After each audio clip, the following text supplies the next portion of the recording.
ഗുരുവായൂരൊക്കെ പോകുമ്പോൾ സംഭവിക്കുന്നത് ഈ ക്യൂവിൽ നിൽക്കുമ്പോൾ ഉണ്ടാകുന്ന ഒരു ഇറിറ്റേഷൻ. കാരണം നമ്മൾ ഈ ഷർട്ട് ഇടാതെ നിൽക്കുന്ന സമയത്ത് മറ്റുള്ളവരുടെ വിയർപ്പൊക്കെ നമ്മുടെ ശരീരത്തിലേക്ക് പിടിച്ചിട്ടാണ് നമ്മളിവിടെ പോകുന്നത്, ശരിക്കും ഭഗവാനെ കാണാൻ വേണ്ടി പോകുന്നത്. പുരുഷ ശരീരമായാലും സ്ത്രീ ശരീരമായാലും ഉള്ളിൽ കിടക്കുന്ന ആത്മാവിന് എന്തില്ല, ലിംഗഭേദമില്ല. അത് നമ്മൾ ശരീരത്തിൽ മാത്രമേ കാണുന്നുള്ളൂ. ആചാരം, അനുഷ്ഠാനം ഇത് തമ്മിലുള്ള വ്യത്യാസം എന്തുവാ? ആചാരം, അനുഷ്ഠാനം രണ്ടും രണ്ട് വാക്കാണ്. അനുഷ്ഠാനങ്ങൾ മുറുകെ പിടിക്കണമെന്ന് ഗീതയിൽ ഭഗവാൻ പറയുന്നു. ഓക്കെ, അപ്പോൾ എന്താണ് അനുഷ്ഠാനം, എന്താണ് ആചാരം? ആചാരം എന്ന് പറഞ്ഞു കഴിഞ്ഞാൽ നമ്മൾ ആചരിക്കുക. ഇപ്പോൾ ഫോർ എക്സാമ്പിൾ പല ആചാരങ്ങളും വന്നിരിക്കുന്നത് എങ്ങനെയാണെന്ന് ചോദിച്ചാൽ, ഇപ്പോൾ നമ്മൾ സാധാരണ പറയും, ഇപ്പോൾ അമ്പലത്തിൻ്റെ അകത്ത് കയറുമ്പം ഷർട്ട് ഇടാതെ കയറണം. അതെന്താണ്, അനുഷ്ഠാനമാണോ ആചാരമാണോ? പണ്ട് മുതലേ പറഞ്ഞു വന്നു. അത് ആചാരമാണ്, ആചാരമാണ്. അനുഷ്ഠാനം വേറെയാണ്. അനുഷ്ഠാനം എന്താണെന്ന് ഞാൻ പറഞ്ഞുതരാം. അപ്പോൾ അമ്പലത്തിൻ്റെ അകത്ത് കയറുമ്പോൾ എന്തുകൊണ്ടാണ് യഥാർത്ഥത്തിൽ ഷർട്ട് ഊരി വെക്കാൻ പറഞ്ഞത്? എന്തുകൊണ്ടായിരിക്കും? അറിയില്ല. വളരെ സിമ്പിൾ. അന്നത്തെ കാലഘട്ടത്തിൽ എന്തുണ്ടായിരുന്നില്ല, ഷർട്ട് ഉണ്ടായിരുന്നില്ല. രണ്ട് ഉള്ളത് തന്നെ ഒരു ഷർട്ടായിരിക്കും ചിലപ്പോൾ ഉണ്ടാവുക. അപ്പോൾ എന്ത് ചെയ്യണം? എവിടെ പോകുമ്പോഴും പുരുഷന്മാരെന്ത് ചെയ്യില്ല, സ്വാഭാവികമായിട്ടും ഷർട്ട് ഉപയോഗിക്കാറില്ല. അതുകൊണ്ടായിരിക്കാം പണ്ട് എന്ത് പറഞ്ഞത്, ഷർട്ട് ഇടാതെ അകത്തേക്ക് പ്രവേശിക്കണം. കാരണം യൂണിഫോം എന്ന് പറഞ്ഞൊരു കോൺസെപ്റ്റ് കൊണ്ടുവന്നത് എന്തുകൊണ്ടാണ്?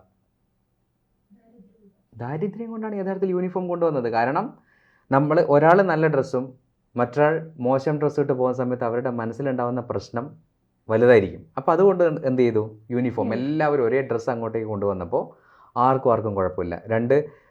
10 ഡ്രസ്സ് വേണമെന്നില്ല. ഒരു 2 ഡ്രസ്സ് ഉണ്ടായിക്കഴിഞ്ഞാൽ മാറി മാറി വാഷ് ചെയ്തിട്ട് എന്ത് ചെയ്യാം, നമുക്കത് യൂസ് ചെയ്യാം എന്ന് പറഞ്ഞതുപോലെ ഒരു കാലഘട്ടത്തിൽ നമുക്ക് ഷർട്ട് ഇല്ലാത്തത് കാരണം അങ്ങനെ അങ്ങോട്ടേക്ക് കയറരുത് എന്ന ഒരു ആചാരം വന്നപ്പോൾ പിന്നീട് എന്തായി, അതങ്ങോട്ടേക്ക് മാറി മാറി അത്ര ആചാരമായിട്ട് വന്നു. ഇതുപോലെ തന്നെ ഞാൻ സാധാരണ പറയാത്ത ഒരു എക്സാമ്പിൾ, ഒരു 100 വർഷമൊക്കെ കഴിഞ്ഞ് കഴിഞ്ഞാൽ, ഒരു 50 വർഷമൊക്കെ കഴിഞ്ഞ് കഴിഞ്ഞാൽ ഉത്സവം നടക്കുന്ന സമയത്ത് നമ്മുടെ താലപ്പൊലിയൊക്കെ എടുത്ത് പോവില്ലേ, ആ സമയത്ത് മൊബൈൽ ഫോൺ പൊക്കി പിടിക്കുക എന്ന് പറഞ്ഞൊരു ആചാരം വരും. എന്തുകൊണ്ടാണ്? 100 വർഷം കഴിയുമ്പോൾ ഇതുപോലത്തെ മൊബൈൽ ഫോണൊന്നും ഉണ്ടാവില്ല, ഇല്ലേ? പക്ഷെ ഇപ്പം നമ്മൾ താലപ്പൊലി വരുമ്പോഴേക്ക് എന്ത് ചെയ്യും, ഇങ്ങനെ മൊബൈൽ ഫോണിൽ ഫോട്ടോ എടുക്കുന്ന സമയത്ത് സ്വാഭാവികമായിട്ടും കുറച്ച് വർഷം കഴിയുമ്പോൾ എന്തായിട്ട് മാറും, അതൊരു ആചാരമായിട്ട് മാറും. അപ്പോൾ അന്ന് മൊബൈൽ ഫോൺ ഇല്ലെങ്കിൽ പോലും ഈ ആചാരം നടത്താനായിട്ടൊരു മൊബൈൽ ഫോൺ ഉണ്ടാക്കുകയും ഉത്സവത്തിൻ്റെ സമയത്ത് എന്ത് ചെയ്യും, ഉത്സവം എന്തായാലും നിൽക്കാൻ പോകുന്നില്ല. കാരണം ആളുകൾ ആത്മീയതയിലേക്ക് കയറി ഭൗതികതയിലും ആത്മീയതയിലും കൂടി ഭക്തിയിൽ കൂടി ജീവിക്കുന്ന കാലഘട്ടം ഇത്, ഇല്ലേ? എല്ലാ അമ്പലങ്ങളും റിച്ചാണ്, എല്ലാ പള്ളികളും റിച്ചാണ്. കാരണം എന്താ വെച്ചാൽ ആളുകൾ അതിനു വേണ്ടിയിട്ട് പ്രത്യേകം തുക മാറ്റി വയ്ക്കുന്നുണ്ട്. അതുകൊണ്ട് അത് ഒരിക്കലും നഷ്ടപ്പെട്ടു പോകില്ല, അത് കൂടുകയേ ചെയ്യുള്ളൂ. പക്ഷേ ആചാരങ്ങൾ ഇങ്ങനെ പലതും ഉണ്ടാവും. ഇതാണ് ആചാരം എന്ന് പറഞ്ഞു കഴിഞ്ഞാൽ. പല ആചാരങ്ങളും നമ്മുടെ പഴയ കാലഘട്ടത്തിലെ ദാരിദ്ര്യം കൊണ്ടും അതുപോലെ തന്നെ പഴയ കാലഘട്ടത്തിലുണ്ടായ പല നിയമങ്ങൾ കൊണ്ടുണ്ടായതാണ്. അത് പിന്നെ അങ്ങ് തുടർന്ന് പോകുന്നതെന്ന് മാത്രമേ ഉള്ളൂ. അനുഷ്ഠാനം എന്ന് പറഞ്ഞാൽ എന്താണ്? അനുഷ്ഠാനം തീർച്ചയായിട്ടും അനുഷ്ഠിക്കേണ്ട കാര്യമായിട്ട്. തീർച്ചയായിട്ടും. അതായത് നിത്യം, നൈമിത്തികം, കാമ്യം എന്ന് പറഞ്ഞ 3 ഘട്ടങ്ങളാണ്, 3 കാര്യങ്ങളാണ്.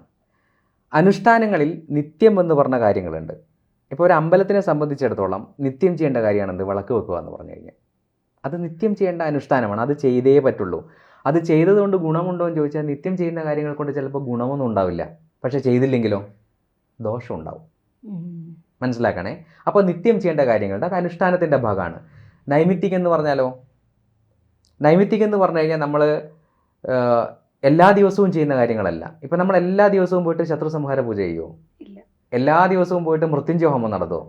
നമുക്കൊരാവശ്യമുള്ള സമയത്ത് ഒരു പ്രത്യേക കാലയളവിൽ, ഇപ്പോൾ കർക്കിടകത്തിൽ നമ്മൾ ഗണപതി ഹോമം ചെയ്യും. അങ്ങനെയൊക്കെ ചെയ്യുന്ന കാര്യങ്ങളാണ് എന്ത്, നൈമിത്തികം എന്ന് പറഞ്ഞു കഴിഞ്ഞാൽ. മൂന്നാമത്തത് കാമ്യം. നമ്മുടെ കാമ്യത്തിന് വേണ്ടിയിട്ട്, അതായത് ഞാൻ തുലാഭാരം നടത്തും, എൻ്റെ ആ സ്വത്ത് എനിക്ക് മുഴുവനായിട്ട് കിട്ടിക്കഴിഞ്ഞാൽ കാമ്യം, നമ്മുടെ കാമ്യ കർമ്മങ്ങൾക്ക് വേണ്ടിയിട്ട് ചെയ്യുന്നതാണെന്ത്, കാമ്യം എന്ന് പറഞ്ഞ കർമ്മം. അത് നമ്മൾ ഈ വർഷത്തിലൊരിക്കൽ ചെയ്യുന്നൊക്കെ കാമ്യകർമ്മങ്ങളാണ്. ഉത്സവം നടന്നത് യഥാർത്ഥത്തിൽ കാമ്യകർമ്മമാണ്. അവിടെ അന്ന് ലാവിഷാണല്ലേ, കാരണം അമ്പലത്തിൽ പ്രോഗ്രാമും പരിപാടി ഇതൊക്കെ ആളുകളൊക്കെ സ്പോൺസർ ചെയ്യും. അപ്പോൾ ഇത് നിത്യ നൈമിത്തിക കാമ്യകർമ്മങ്ങളാണ് യഥാർത്ഥത്തിൽ എന്ത്, അനുഷ്ഠാനം എന്ന് പറഞ്ഞാൽ. അതിനെ നമ്മൾ എന്ത് ചെയ്യാൻ പാടില്ല, അതിന് നമ്മൾ വെള്ളം ചേർക്കാൻ പാടില്ല, മുടക്കാൻ പാടില്ല. ആചാരങ്ങളെ സംബന്ധിച്ചിടത്തോളം എനിക്ക് ചെറിയ അഭിപ്രായ വ്യത്യാസമുണ്ട്. എൻ്റെ വ്യക്തിപരമായ അഭിപ്രായമാണ്. കാരണം ആചാരങ്ങൾ ഉണ്ടായി വന്നതിൻ്റെ ഒരു ശാസ്ത്രമെടുത്ത അല്ല ആചാരത്തിൻ്റെ നമ്മൾ റിസർച്ച് നടത്തി കഴിഞ്ഞാൽ പലപ്പോഴും ഇത്തരത്തിലുള്ള ദാരിദ്ര്യം കൊണ്ടും ഞാൻ നേരത്തെ പറഞ്ഞതുപോലെ പഴയ നിയമങ്ങൾ കൊണ്ടൊക്കെ വന്നതായിരിക്കാം. അതിലേക്ക് ഒരുപാട് മാറ്റം വരുത്തേണ്ട കാലഘട്ടമായി എന്ന് വിശ്വസിക്കുന്ന ആളാണ് ഞാൻ. പക്ഷേ അനുഷ്ഠാനങ്ങൾ നമ്മൾ ഒരു കടുകണ പോലും എന്ത് ചെയ്യാൻ പാടില്ല, വിടാൻ പാടില്ല. ഇതാണ് ആചാരവും അനുഷ്ഠാനവും തമ്മിലുള്ള ബന്ധം. അപ്പോൾ സാറിന് ഇന്നും നിലനിന്ന് പോരുന്ന കുറച്ച് വേണ്ട എന്ന് തോന്നുന്ന ആചാരങ്ങൾ ഏതൊക്കെയാണ്? എൻ്റെ വ്യക്തിപരമായ അഭിപ്രായമാണ്. ഇന്ന് നിലനിന്ന് പോകുന്ന ആചാരങ്ങളിൽ വേണ്ട എന്ന് തോന്നുന്ന ആചാരം ഒന്ന്, ഈ അമ്പലത്തിൽ പോകുന്ന സമയത്ത് ഷർട്ടിൻ്റെ കാര്യമാണ്. കാരണം നമ്മൾ ഈ കേരളത്തിൽ മാത്രമേ ഉള്ളൂ. ഞാൻ കേരളത്തിന് വെളിയിൽ ഒരുപാട് അമ്പലങ്ങൾ സന്ദർശിക്കുന്ന ആളാണ്. അപ്പോൾ അവിടെയൊന്നും എന്തില്ല, ഈ പറഞ്ഞ പദ്ധതികളൊന്നുമില്ല. രണ്ട്, ശരിക്കും പറഞ്ഞു കഴിഞ്ഞാൽ നമ്മളിപ്പോൾ ഒരു ഗുരുവായൂരൊക്കെ പോകുമ്പോൾ സംഭവിക്കുന്നത് ഈ ക്യൂവിൽ നിൽക്കുമ്പോൾ ഉണ്ടാകുന്ന ഒരു ഇറിറ്റേഷൻ. കാരണം നമ്മൾ ഈ ഷർട്ട് ഇടാതെ നിൽക്കുന്ന സമയത്ത് മറ്റുള്ളവരുടെ വിയർപ്പൊക്കെ നമ്മുടെ ശരീരത്തിലേക്ക് പിടിച്ചിട്ടാണ് നമ്മളിവിടെ പോകുന്നത്, ശരിക്കും ഭഗവാനെ കാണാൻ വേണ്ടി പോകുന്നത്. യഥാർത്ഥത്തിൽ ആ ഷർട്ടൊക്കെ ഇട്ട് പോവുകയാണെങ്കിൽ നമ്മുടെ ശരീരത്തിലെങ്കിലും എന്താവില്ല. അപ്പോൾ ആ ഒരു ആചാരത്തിനെ ഒന്ന് മാറ്റണമെന്ന് തോന്നിയിട്ടുണ്ട്. അതെൻ്റെ വ്യക്തിപരമായ അഭിപ്രായം മാത്രമാണ്. രണ്ട്, സ്ത്രീകൾ പൂജ ചെയ്യാൻ പാടില്ല എന്നൊക്കെ പറയുന്ന കാര്യങ്ങളുണ്ട്. അതിൽ ഒരുപാട് കാര്യങ്ങളുണ്ട്. അതിൽ ഇപ്പോൾ സ്ത്രീകളെ ശബരിമലയ്ക്ക് കയറ്റണം എന്ന് പറഞ്ഞൊരു ചോദ്യം താങ്കൾ ഏതോ ഒരു ആരോ ചോദിക്കുന്നത് കേട്ടോ ഇല്ലേ, ഇതേ ചാനലിൽ ഇല്ലേ. അപ്പോൾ അതിനെക്കുറിച്ച് നമ്മൾ പറഞ്ഞു വന്നാൽ അതിലൊക്കെ ചില കാര്യങ്ങളുണ്ട്. കാരണം സ്ത്രീ ശരീരത്തെക്കുറിച്ച് പറയുമ്പോഴും പിന്നെ അയ്യപ്പൻ എന്ന് പറഞ്ഞ തത്വമസി അവിടെ എത്തുമ്പോഴേ തന്നെ എഴുതി വെച്ച് എന്താ, നിൻ്റെ ഉള്ളിലാണ് കിടക്കുന്നത് അല്ലേ. അപ്പോൾ നമ്മൾ വളരെ കഷ്ടപ്പെട്ടിട്ട് എന്തിനാണ് സ്ത്രീകൾ ഇത്രയും ബുദ്ധിമുട്ടിയിട്ട് അവിടെ പോയിട്ട് കാണുന്നത് എന്നൊരു കോൺസെപ്റ്റാണ് എനിക്കുള്ളത് ഇല്ലേ. അപ്പോൾ അതൊരു അനുഷ്ഠാനത്തിൻ്റെ ഭാഗമായിട്ട് എടുക്കണം. അത് ഞാൻ ആചാരമായിട്ട് പറയുന്നില്ല. അപ്പോൾ ആചാരത്തിൽ എനിക്ക് പറയാനുള്ളത് ഒന്ന്, സ്ത്രീകൾക്ക് പൂജ ചെയ്യാൻ പറ്റുമെങ്കിൽ നല്ലതാണ്. അത് ചില സ്ഥലത്ത് അത് ചെയ്യാൻ പാടില്ല എന്നുണ്ട്. അപ്പോൾ അത് വേദം പഠിച്ച് മന്ത്ര കർമ്മങ്ങൾ കൃത്യമായിട്ട് പഠിച്ചിട്ട് ചെയ്യാൻ പറ്റുമെങ്കിൽ. കാരണം നമ്മൾ വേദം പഠിച്ചു കഴിഞ്ഞാൽ അറിയാം, പുരുഷ ശരീരമായാലും സ്ത്രീ ശരീരമായാലും ഉള്ളിൽ കിടക്കുന്ന ആത്മാവിന് എന്തില്ല, ലിംഗഭേദമില്ല. മനസ്സിലായോ? അത് നമ്മൾ ശരീരത്തിൽ മാത്രമേ കാണുന്നുള്ളൂ. അപ്പോൾ അത്തരത്തിലുള്ള ആചാരങ്ങളൊക്കെ കുറച്ചൊന്ന് മാറ്റി പിടിക്കുന്നത് നല്ലതാണെന്ന് എനിക്ക് തോന്നുന്നു. അതുപോലെ തന്നെ ഇപ്പം ഒരു മരണം സംഭവിച്ച ഒരു ഭർത്താവ് മരിച്ചു കഴിഞ്ഞ് കഴിഞ്ഞാൽ സത്യം പറഞ്ഞു കഴിഞ്ഞാൽ ഭാര്യക്ക് മാറി നിന്ന് കരയാൻ മാത്രമുള്ള അവകാശമേ ഉള്ളൂ. നമ്മുടെ ആചാരങ്ങൾ, ഈ പാലിച്ചു പോകുന്ന ആചാരങ്ങൾ അല്ല, ഇപ്പോഴത്തെ ആചാരം നേരെ തിരിച്ചാണെന്ന് എനിക്ക് തോന്നുന്നു. ഭർത്താവിനെ വിഷം കൊടുത്തു കൊല്ലലും അത്തരത്തിലുള്ള ആചാരങ്ങളാണ് കൂടുതൽ കാണുന്നത്. കാരണം ഞാൻ സ്ത്രീകളെ അധിക്ഷേപിക്കാൻ വേണ്ടി പറയുന്നില്ല. കാരണം പല കേസുകളും എടുത്തു നോക്കിയാൽ അറിയാം ഇല്ലേ, നമ്മുടെ സമൂഹത്തിൽ നടക്കുന്ന കാര്യങ്ങൾ. അതേപോലെ പാമ്പിനെ കൊണ്ട് കൊത്തിക്കുന്ന ഭർത്താക്കന്മാരും ഉണ്ട്, രണ്ട് വിഭാഗത്തിലും ഉണ്ട് ഇല്ലേ. പക്ഷെ ഇപ്പോൾ നിങ്ങൾ പറഞ്ഞതുപോലെ അങ്ങനെ ഒരു ആചാരം ഉണ്ടെന്ന് തോന്നുന്നില്ല. പണ്ടാണ് ഈ സതി എന്നൊക്കെ പറഞ്ഞിട്ടുള്ള. സതിയല്ല ഞാൻ ഉദ്ദേശിച്ചത്. ഭർത്താവ് മരിച്ചു കഴിഞ്ഞ് കഴിഞ്ഞാൽ ഭർത്താവിന് കർമ്മം ചെയ്യാനുള്ള അവകാശം ഭാര്യയ്ക്കില്ല. ശരിക്കും ഏറ്റവും കൂടുതൽ അവകാശം ഉള്ളത് ഭാര്യയ്ക്കല്ലേ? ആണോ? അതെ. യഥാർത്ഥത്തിൽ നമ്മൾ വൈദിക ശാസ്ത്രം എടുത്തു കഴിഞ്ഞാൽ അതിൻ്റെ അകത്ത് ഭാര്യ ചെയ്യണം എന്നല്ല എവിടെയും പറഞ്ഞിട്ടുള്ളത്. അല്ല, ഭാര്യയ്ക്കും ചെയ്തൂടെ? അത് ഇനി നമ്മൾ വേണമെങ്കിൽ ഒരു ചടങ്ങ് ഉണ്ടാക്കാം, കുഴപ്പമില്ല. പക്ഷേ അവിടെ മക്കളാണ് ചെയ്യേണ്ടത്. മനസ്സിലായോ? അപ്പോൾ ആ ആചാരം മാറ്റണം എന്നാണ് നിങ്ങളുടെ ഒരു എനിക്ക് അങ്ങനെ ഒരു അഭിപ്രായം തോന്നിയിട്ടുണ്ട്. കാരണം ഭർത്താവിനെ ജീവിതകാലം മുഴുവൻ അല്ലെങ്കിൽ ആ എൻഡ് വരെ നോക്കിയത് അവരാണ്.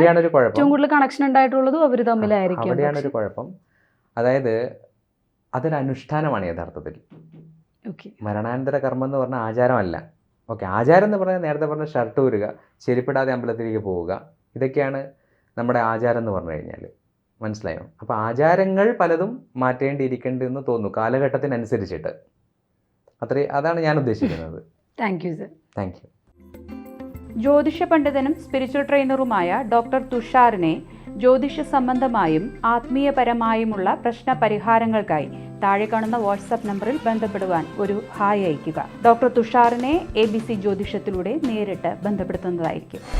ജ്യോതിഷവുമായി ബന്ധപ്പെട്ട എല്ലാ വിശേഷങ്ങളും നിങ്ങളിലേക്കെത്താൻ ABC ജ്യോതിഷം സബ്സ്ക്രൈബ് ചെയ്യുക.